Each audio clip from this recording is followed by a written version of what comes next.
let's break their backs now. Config no longer part? Yes, I haven't seen it, but I knew it was coming, my friends. We'll react to it after this game. Let's go, guys. Let's get this win, huh? Let's get this fucking win. Now on to Twitter. My side of the story. Okay, so config is coming out now. Config, okay, let's just see. I'm just opening all the needed stuff we need to do here. So, here we are, my friends. On Twitter, we can read that due to personal circumstances, Astralis and Christian config Vinike, not Vinike, not me, but Vinike have agreed on a cancellation of his contract. We want to thank Christian for the passion and dedication he invested in the team and organization on behalf of everyone at Astralis. Since Mr. will be helping out in the main team for the last showdown, Alexander Bro will be standing in on Astralis channels and Mr. is available again. Thank you, k0nfig, for helping out at such a short notice. So config is out. This is config's my side of the story. These last weeks have been the hardest of my life. I've been scared, broken, and completely lost. I thank all of you for your support and kindness. Without you and the love of my friends and family, I wouldn't have made it through. There's been a lot of speculation about my NGD incident and my situation, and only now, 3 weeks after the incident, I've summoned the strength to go back to that night where everything fell apart for me and share my side of the story. I hope you'll take the time and read and hopefully also learn from the mistakes I've made. First and foremost, you gotta respect him coming out publicly saying this. It may sound, you know, it may sound silly to have respect for whatever's going to be written right here, but to come out publicly as a figure like config is and use these words, you have to respect that. You have to respect that. Olismore, thank you so much, sir. I'm not perfect, and I stand here today to tell you that I've failed you and the community as a role model and myself for not being the person I strive to be. I'm really sincerely sorry for failing you. I'll do anything to change it, but all I can do is never letting anything like this happen again in the future. Actions have consequences, and no one else is responsible for where I am today but myself. Taking responsibility for it, I like it. It was the night of the heroic loss. We were in pretty tough place after that loss. We've been grinding hard to improve, but disappointed yet again, and were set to leave Malta the next day. We wanted to go out and take our thoughts away from the game and have some fun since the loss was saddening. We just wanted to enjoy the last night in Malta before we headed home, understandably. After going to a few bars, we decided to go to a nightclub in Pacewell, Malta's nightlife area. I was feeling hungry, so I went and got food. We all know that. Well, that happens. And got food on my own whilst my teammates went into the club. I arrived at the nightclub 30 minutes after eating. The entrance of the nightclub was at the top of the staircase leading into the club. I walked up the staircase and asked the guy who appeared to be in charge if I could join my friends and explain that they had already gone in. Instead of just saying no, he dissed my tattoos and said that it was his fucking club and that I was a tattooed loser. And that there was no way he would let me in. Except if I paid 5,000 euros for a table. What a fucking idiot. Doesn't even, like, again, we have to take conflicts out of the story. It doesn't even strike me as not to be true. Like, those motherfuckers running those clubs and those doormans and whatever the hell they call promoters. The worst pieces of shit that human has ever been able to create. Sorry, but it's just, it doesn't even strike me as something that wouldn't have happened. He was aggressive and I felt humiliated, so we got into an argument. I told him that he was the loser for standing in a nightclub queue and feeling better than everyone else, and then suddenly he spat me directly in my face and kicked me straight in my face. Yikes. He was standing several steps over on me in the staircase, so it was like a kick into a football. It made me fall down the stairs and I sprained my foot. It hurt like hell, but adrenaline, fear, and confusion had completely taken over my body, so I didn't notice at first. I remember feeling confused, and after he ran inside the club with the bouncers in front of him, my mouth was swollen, my leg and foot hurt as hell. I sat down on the pavement outside the club in total shock and tried to understand what had just happened, and then suddenly I saw the same promoter leave in a rush. I felt so angry and unfairly treated, so I humped after him and caught up with him further down the road to confront him. I regret this terribly. I should have walked away. I should have just gone home and licked my wounds, because then none of this would have happened. When I caught up with him, I said I would report it to the police, and he immediately spat me once again, cursed at me, which infuriated me. We got into a fight and he broke my leg and I fell to the ground. He was kicking me multiple times in my head while I was laying down. I tried getting away from the situation, but I couldn't because of the broken leg. I tried to run away, but I couldn't put weight on my right leg. It just snapped and broke completely, dislocating my foot as well. He stopped kicking me because I dragged him down to me, and I had to do self-defense to make him stop kicking me. I was so scared that I was about to die. I remember feeling like I was watching my own body from above laying there. The promoter stole my phone, but luckily someone called an ambulance and got it transported to the Maltese hospital. Ever since the episode, I've been in a really deep, dark place which I didn't think I could be in. I feel sad, angry, disappointed, scared, and worried at all the same time. This is tough material, guys. This is very tough material. Holy moly. The entire time I was hospitalized, I cried. I cried every day, multiple times. I felt like I was alone in the world. Nothing could make me smile. Nothing. I just felt my emotions had died. This is an experience that I can only imagine must be tough for you. The doctors tried to put my foot back into place, but they couldn't do it. So surgeries was needed, but I didn't feel safe, and I wanted to get the surgery back home in Denmark. I tried so hard to go back home so I'd feel safe and get the surgery in Denmark, but they noticed a fracture in my orbital wall. They said I wouldn't be able to go home for 4 weeks. It broke my heart. I was so scared I started to sweating and crying. Everything I wanted in the whole world was just to get home and get a surgery. I knew if I could get home, my mood would be so much better and I would feel safe and have people that loved me close.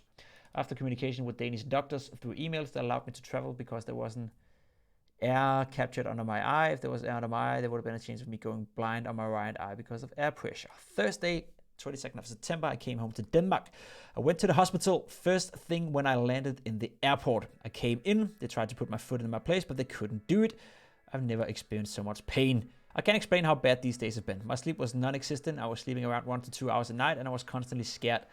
And when I hit deep sleep, I would wake up feeling like someone was trying to drag my legs and pull me out of bed. I had night terrors, waking up drenched in sweat, still almost every single night. Friday, I got my first surgery needed to fixate my foot, which is basically that they drill holes in my shin and foot and put titanium rods into the can move your foot. Everything went smooth, but the pain was unbearable, both mentally and physically. Wednesday, I got my final surgery. They put in a metal place into my shin with screws and pulled the muscle back into my foot that I torn. Then late Friday, they allowed me to go back home. When I came back home, I broke down crying. I couldn't see the light at the end of the tunnel. It felt so fucking bad that I just wanted to delete everything and just give up. I couldn't stop crying. I was in my own bed, feeling pretty empty. I sincerely hope that he had people around him to help me with this. The entire time I was hospitalized, thoughts has been in my mind. Is this the time to end my career? Is this for me? But this is nowhere near the end of me. I'm going to war against myself now. Fuck no, I'm not going anywhere. I'm going to a psychologist. My mindset moving forward, but seeing the demon in its eyes. I'm not going anywhere. I'll make this my downfall into something positive. This is not who I am. I don't give up. I'll do what's needed to become a god-tier Counter-Strike player that I know I can be. That I find very true. k0nfig is one of the most talented individuals I've ever seen play. I will take this time to work on things that needs to be worked on. I'll do everything in my power to come back. My mental hate might have gotten a hit, but it's not going to take me down. I'll take this time to recover both physically and mentally. This is definitely the hardest period in my life, and I'm accepting it. I want to thank everyone that has sent messages to me, family, friends, and my girlfriend. There's nothing more heartwarming in the entire world. Thank you so much. I can't describe how much that has helped me to get through this fucking depressing period in my life. Now it's time to move forward. Special thanks to Vilas for staying in Malta with me and for helping me contact with my family, doctors, and providing mental support. I don't know who Vilas is, but he sounds like a stand-up guy. As for the promoter, I understand from local Malta authorities that an investigation is going on and that I'm registered as a victim of that investigation. I was tested for drugs at the hospital and was negative, meaning that I had not taken drugs. I've understood from authorities that the promoter was also tested and that he was positive, meaning that he had taken drugs. Hardly surprising. Stay away from drugs, kids. Stay away from the mother effing drugs. Please. Actions have consequences and I fully accept responsibility for mine. Now and in the future. To all of you out there, here's the lesson which I've come to learn the hard way. Turn on the other cheek if you can. Walk away. Violence solves nothing. It is never worth it. Be safe. Christian Vinicke, k0nfig. All right. I think first and foremost, this is a very well-written side of his story. I respect his honesty first and foremost. I respect that he's now coming out, telling what everyone knew to be the truth, that something terrible happened in Malta. I respect him taking countless of time. He's taking responsibility, right? He's taking responsibility for his actions. It is very easy to feel sorry for yourself, and to some degree, you should allow yourself to feel sorry, because losing your spot in Astralis, now being in a position where he probably can't play Counter-Strike for a month or so. I don't know if he's ever going to run again or walk normally again. I don't know the background of what the doctors have told him, but I appreciate him taking responsibility. I really, really do. And the whole thing with this promoter, fuck, as an absolute, I'm sorry, I'll just try to make this family friendly because I know there's some young kids in here. Those promoters can go absolutely, those promoters can go themselves as hard as they would ever imagine. I hope a piece of shit like that will get, because it's not cool at all. It's literally not okay. Those promoters, they exist everywhere. I've been to Spain, I've been to Malta, I've been everyone in the world with Counter-Strike, and there's just people who are in charge of that job who just behave like that. It is the worst kind of people.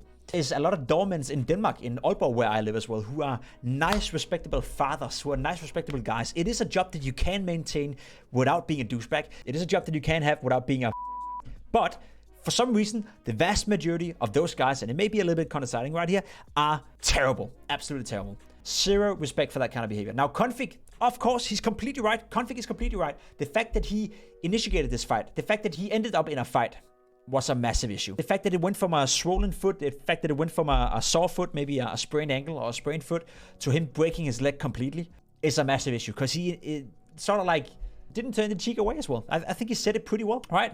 Look at these words. Turn the other cheek if you can. Walk away. Violence solves nothing. It's never worth it. Listen, I had an experience like this today. I played Face It against those Finnish guys. Got into a bit of a heated argument. I said ha ha ha ha ha in the Twitch chat.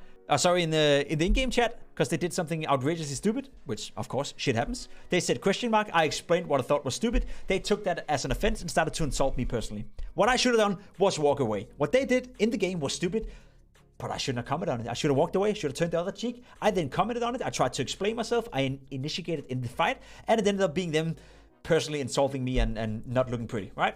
Mistakes were made on both sides. Unintentionally, meaning from me. But again, I can see the mistake happening. Same here for k0nfig. Walk away. It's one of those things that I also personally have a tough time doing sometimes when I feel untreated or when I feel unfair treated. It's a skill that is so hard. So hard to teach yourself and be the bigger person. Walk away, you know. Be the guy thinking, what a fucking loser you are. I'm going to walk away. I'm going to go home. I'm going to play some Counter-Strike. I'm going to play some Deathmatch. I'm going to win the next major. And I'm going to come back to Malta. I'm going to pay you 5,000 euros and say, fuck you, you piece of shit. Here's your 5k euros. Give me my fucking table, you sore loser. All right? That is sort of like how you can use that energy into something positive. So I understand where k0nfig is coming from. I really do. I feel sorry for him. I feel sorry for him. I do. Now, does it make sense that Astralis has done what they've done? Cancellation of the contract? Yeah, k0nfig is not able to play Counter-Strike, I'd assume, for a month or two. No point in keeping him. What he's done as well doesn't really align with Astralis' values as well, right? There's something about that. Astralis is a team that tries hard to be a good positive influence in Denmark. They are for the kids. They are a team that has a moral set of standards that they obey by. At least they try to. And k0nfig doesn't fit into that after a situation like this. So I can also understand it from the Astralis point of view, even though that I think it's sad. And even though that I know, speaking from a pure Counter-Strike perspective, k0nfig right here is going to be a massive loss on the server for Astralis. There's no way around it. Mister, yeah, he did fine, but it's not going to be good enough. And k0nfig is, as he said, he can be one hell of a Counter-Strike player. k0nfig has the abilities to be a top 10, top 15, top 20 player in the entire world. I don't think k0nfig has ever had the mentality to do it. Lacked a little bit. We see it right here. And yeah, sucks for everyone. I truly feel sorry for Christian here. Sucks. I hope and I can't wait for him to come back. k0nfig is a great guy.